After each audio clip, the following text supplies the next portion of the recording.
Silvia Trías, soy licenciada en Psicología y formo parte de la Sociedad de Maestros Especializados del Uruguay. Los vamos a invitar a conversar unos minutos sobre la nueva normalidad a la que nos estamos acercando y en la que adultos, niños con y sin discapacidad vamos a tener una serie de desafíos que deberíamos comenzar a pensar desde ya. En esta nueva etapa hay una serie de situaciones, afectos, espacios que vamos a recuperar, sin duda. Pero ¿vamos a encontrarnos en las mismas condiciones y vamos a encontrar a los otros en las mismas condiciones? Seguramente no, seguramente vamos a tener que hacer una serie de adaptaciones en estos nuevos encuentros que vamos a tener con los otros. Algunas tienen que ver con el uso de los espacios, ¿verdad? El distanciamiento físico, por ejemplo, para los niños, un gran desafío, de nuestro cuidado personal, en el sentido de, usar los tapabocas, las rutinas de aseo, el cuidado con todos los elementos que nos rodean, pero también va a variar la forma de trabajar, de estudiar, de aprender, de comprar, de jugar, una serie de nuevos espacios y nuevos entornos que vamos a tener que acondicionar para poder comprender de nuevo el estar con otros desde otro espacio, de otra regulación del espacio. Y eso no se va a lograr tampoco de un día para el otro, como no logramos adaptarnos tan rápidamente a la cuarentena, sino que va a ser un esfuerzo cotidiano hasta lograr que esta nueva normalidad forme parte de nuestras vidas. Lo importante de esto es saber que los cambios van a estar y que nosotros vamos a tener que tener la suficiente flexibilidad para poder integrarlos y recuperar estos vínculos, estos lugares, desde el lugar de cuidado, de autocuidado y de cuidado del otro. ¿Y cómo pueden vivir entonces los niños esta nueva etapa?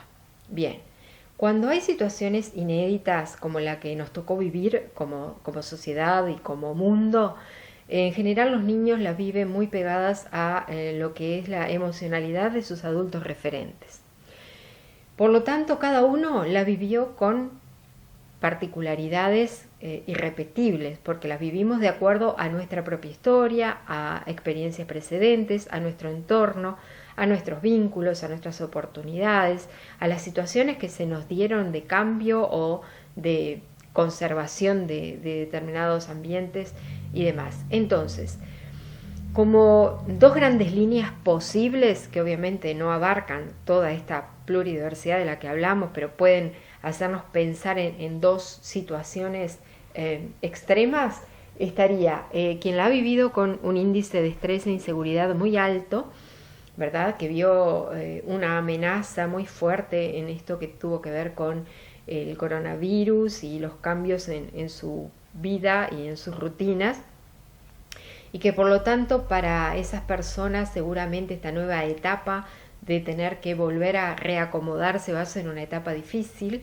porque el nivel de estrés ante lo nuevo es alto, ¿verdad? Y si no se obtuvieron algunas conductas de control de ese estrés o esos sentimientos de frustración, tal vez esa persona no esté tan estable afectivamente como para poder enfrentar con las mejores condiciones este nuevo reto, ¿sí?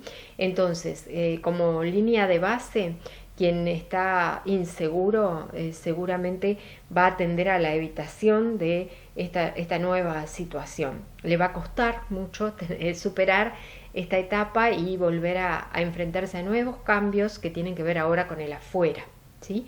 Y esto es lo que probablemente le esté transmitiendo a su niño, a su joven, a su adulto con discapacidad en esta nueva etapa. Tal vez no con palabras, pero sí con conductas, que es lo que realmente se transmite y se decodifica en forma muy efectiva, sobre todo por parte de los niños.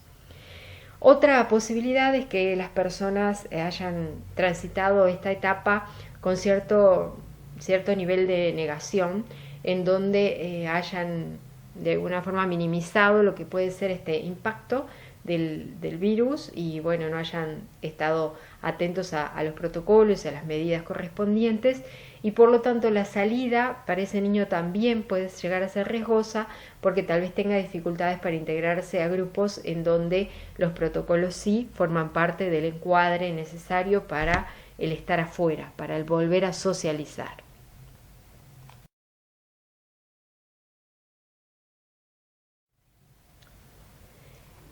Bueno, pensando en los niños específicamente, ¿cuáles podrían ser algunas de las situaciones a las que se pueden ver enfrentados?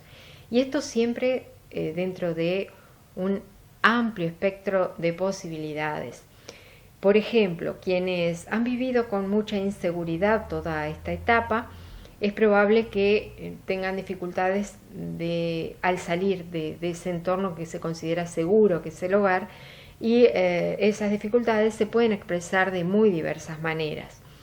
En general, uno de los detonantes de ese nivel de estrés muy alto es la sobreinformación, ¿verdad? El estar pendiente de cada uno de los elementos nuevos que se van dando hace que el sistema de alerta de nuestro organismo esté prácticamente encendido todo el tiempo, lo que genera un alto nivel de estrés que elimina, bueno, situaciones de relax, placer y confort, y nos tienen en un permanente estado de vigilia y de alerta. Entonces, uno de los mecanismos de protección, por ejemplo, es evitar esa sobreinformación y sobre todo no transmitirla a las personas que están en nuestro entorno y que necesitan cuidado.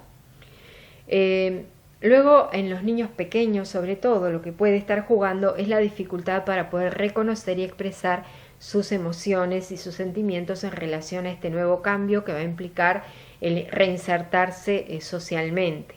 Cuando los niños no son capaces de reconocer sus emociones, necesitan de un adulto que se las pueda poner en palabras, y esto vale para niños con y sin discapacidad. Entonces el espacio del diálogo va a ser fundamental en este sentido, ¿verdad? ¿Cómo pueden expresar estos miedos, este nivel alto de estrés o esta angustia que le puede generar al niño este desprendimiento del hogar, del cuidado directo de su familia, de las rutinas ya aceitadas de cuarentena? Bueno, a veces al no poder expresarlo en palabras se expresa a través de conductas. Algunas de ellas son la pérdida de habilidades o de adquisiciones del desarrollo que ya habían sido un mojón superado, como el control de esfínteres o la independencia a la hora del sueño o de las rutinas de higiene, o el perder la escala de adquisición de lenguaje, distintas situaciones que hacen que el niño tenga como cierto retroceso, podemos decirlo coloquialmente, que en realidad es un recurso psicológico que tiene el niño para ir a zonas en donde se siente seguro, ¿verdad? Donde no tiene que enfrentar desafíos de cambio o de evolución. En general estas situaciones son pasajeras en la medida que el entorno cambia, ¿verdad? No son propias del niño, sino que son respuestas al entorno. Si el entorno se le sugiere como inseguro, bueno, algunas de estas conductas pueden llegar a ser la respuesta de eso, y en la medida que se corrija, vuelve todo a la normalidad. Otros cambios en las conductas pueden tener que ver con la aparición de rabietas, de irritabilidad, de situaciones de desafío alto. Esto también se puede ver en adolescentes. Y otra situación que también es común es el miedo por los adultos mayores, ¿verdad? Por los que conviven en casa o por aquellos que no vemos y que podemos imaginar que puedan llegar a sufrir algún riesgo en cuanto a adquirir el coronavirus. Para los niños la ideación de muerte es una situación difícil de poder simbolizar. ¿Sí? Para los adultos lo es, para los niños es aún más difícil porque no hay todavía un sistema en donde pueda incorporarlo como una idea abstracta. Entonces, para evitar el generarle angustia y estrés, lo importante es estar informando y estar en vínculo con esos adultos para que ellos generen, digamos, que la seguridad necesaria de que no va a suceder nada. Los mayores desafíos para niños en esta etapa son sin duda los de distanciamiento físico. ¿Por qué? Porque el niño se expresa a través del cuerpo, aprende a través del cuerpo, maneja emociones a través del cuerpo, aprende con todos sus sentidos. Entonces, este distanciamiento es un verdadero desafío, y el cómo nosotros podamos manejarlo también va a ser, creo que, una de las batallas más difíciles que vamos a tener que superar, ¿verdad? Sin cercenar lo que tiene que ver con el aprendizaje por experiencia, poner los recaudos y cuidados necesarios para no enfrentar al niño tampoco a una situación de riesgo o de salud. Está confirmado que nosotros aprendemos con otros, ¿verdad? Un aprendizaje vicario. Se han hecho montones de investigaciones en donde se confirma que nuestros cerebros son cerebros sociales. Están preformateados para ver al otro y poder establecer con el otro esa relación para que se puedan dar los aprendizajes a través de la emoción que despierta el otro y de la motivación que va a ser el motor del aprendizaje. Entonces, el aprendizaje a través de pantallas tiene un efecto reducido en la medida que no podemos vehiculizar la emocionalidad hacia el otro. Entonces, sí los hay, pero son de diferente calidad. Y en los niños pequeños es muy difícil que pueda haber aprendizajes plenos solamente a través de pantalla, porque necesitan al otro para aprender. Otra de las cosas que no pueden aprender a través de la pantalla va a ser las habilidades sociales. El ponerme en el lugar del otro, el aprender a compartir, el ser empático, el ser altruista, son situaciones que se viven en la experiencia con el otro. Por lo tanto, es necesario que todos volvamos a tener relaciones sociales, y más que nada los niños, ¿sí? Los niños pequeños y la infancia en general. También la adolescencia, que también lo requiere fuertemente. La pantalla genera un estrés particular. ¿Por qué? Porque nosotros recibimos un alto nivel de información que tiene que ver con la gestualidad y con lo no verbal, ¿verdad? Todo eso que nosotros estamos leyendo en el otro y que el otro nos está transmitiendo con el tono de voz, con el enfoque de la mirada, con la posición del cuerpo, con un montón de otras señales que nos está brindando y que quedan a través de la pantalla, quedan limitadas prácticamente a poder ver el rostro del otro.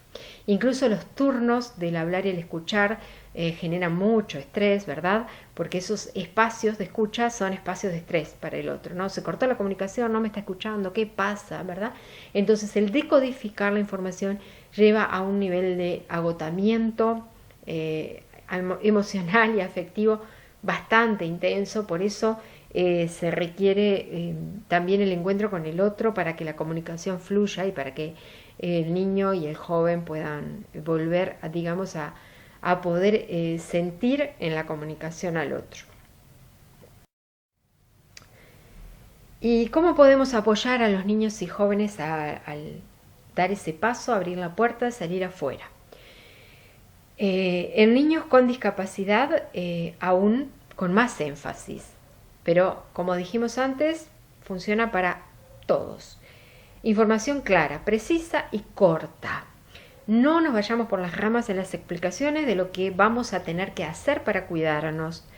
Contención, escucha y orientación. ¿Por qué? Porque todos esos lugares en donde me siento inseguro, en donde me estoy sufriendo angustia o estrés, tienen que tener un espacio para poder ser dichos, para poder ser simbolizados, para poder pasarlos por la palabra y por lo tanto que lleguen a poder ser racionalizados, que pasen a mi lóbulo frontal, que salgan de la emocionalidad. ¿Y cómo lo hago? Con la ayuda del otro, del adulto referente que me dice, bueno, tal vez tenés miedo porque, y ahí voy a introducir la información que requiere el otro para poder estar tranquilo y seguro de que del otro lado de la puerta no me va a pasar nada si yo tengo el cuidado necesario, y por supuesto que ese cuidado me lo van a brindar los adultos referentes. Bien, anticipación de escenarios. Esto en los niños con discapacidad es fundamental y en los niños de corta edad también lo es. Esto de anticipar escenarios es ir imaginariamente dando los pasos sucesivos hacia el salir afuera. ¿Qué vamos a hacer? ¿Cómo lo vamos a hacer? en qué medida lo vamos a hacer, ¿verdad? El tema de los tiempos. ¿Cuánto tiempo voy a salir afuera? ¿Qué me voy a poner para salir afuera? ¿Qué tengo que hacer cuando vuelvo? ¿Y qué otras cosas tengo que hacer en el tiempo que estoy fuera? Voy a tener que parar y ponerme alcohol en gel. Voy a tener que estar con el tapaboca. Voy a tener que ver que hay algunos juegos que tal vez yo no pueda usar porque son compartidos y no voy a poder estar con otros. Voy a estar afuera 1 hora y luego voy a volver a mi casa. Y voy a estar con mi padre físicamente cerca, o tal vez no, tal vez tenga que entrar al colegio y ya no pueda verlos hasta que me vengan a buscar. Entonces, todas esas situaciones de imaginar escenarios previos y ir haciendo algún tipo de ensayo son muy importantes para que el niño sepa a qué se va a enfrentar, ¿sí? En lo posible no fijar la fecha de antemano, porque esto puede generar mayor estrés en algunos niños. Pero eso hay que manejarlo también con cautela, porque aquellos niños que son muy rutinarios y que necesitan, por ejemplo, un calendario visual para poder manejarse, bueno, ellos sí van a requerir que estemos allí marcando cuándo, dónde, el tiempo, la hora de salida, la hora de regreso. Pero eso hay que medirlo, porque en algunos otros niños genera tanto nivel de estrés que hace como incompatible lo que queremos que suceda.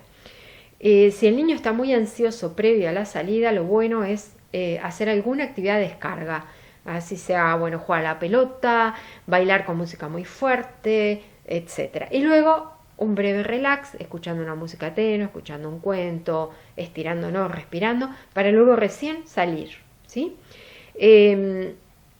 Para niños que requieren rutinas, los ensayos son fundamentales. Por ejemplo, para los niños con TEA. La disponibilidad física de reaseguración, el estar cerca si el niño lo requiere cuando se sale por primera vez. Tal vez no aguante todo el tiempo dentro del jardín. Bueno, es importante que podamos estar disponibles para ir a buscarlos. A la vuelta, el relato. El poder simbolizar lo que me pasó, ¿sí? Y lo puedo dibujar o lo puedo contar, ¿verdad? O puedo llamar por teléfono a la abuela y contarle lo que sucedió y además darle la posibilidad de que nos diga, ¿y qué cosa querés cambiar? ¿Qué fue lo que no te gustó y cómo lo podemos ajustar para que cada vez esté más seguro en esa nueva situación? También estar dispuestos a respetar los tiempos de los niños que aún no se atrevan a salir. Esto es fundamental porque si no estaríamos sumando mayor carga de estrés a lo que queremos que sea un nuevo tránsito con tranquilidad y que sea saludable para todos, ¿verdad? Entonces, si el niño todavía no está disponible para poder salir, vamos a ir haciéndolo paulatinamente con breves salidas que primero sean, no sé, ir al súper y volver con mamá y luego ir a la plaza y recién después voy a ir al jardín. Recordar que algunas rutinas de aseo tal vez estén ya incluidas en las salidas para que el niño no le resulten tan ajenas cuando la tenga que establecer con otros. Y por último, pensar que nuestra propia seguridad es lo que el niño siente como garantía. Así como el primer día que lo tuvimos que llevar a otro lado desconocido para él, nosotros depositamos la confianza, por ejemplo, en el colegio, en el jardín, en el acompañante. Bueno, ahora hay que volver a hacer lo mismo para que el niño pueda sentir que es un lugar seguro al que va.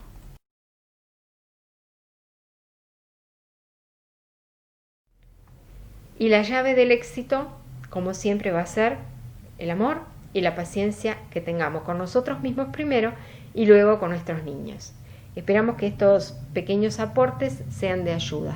Como siempre, Someur está disponible para quien lo requiera.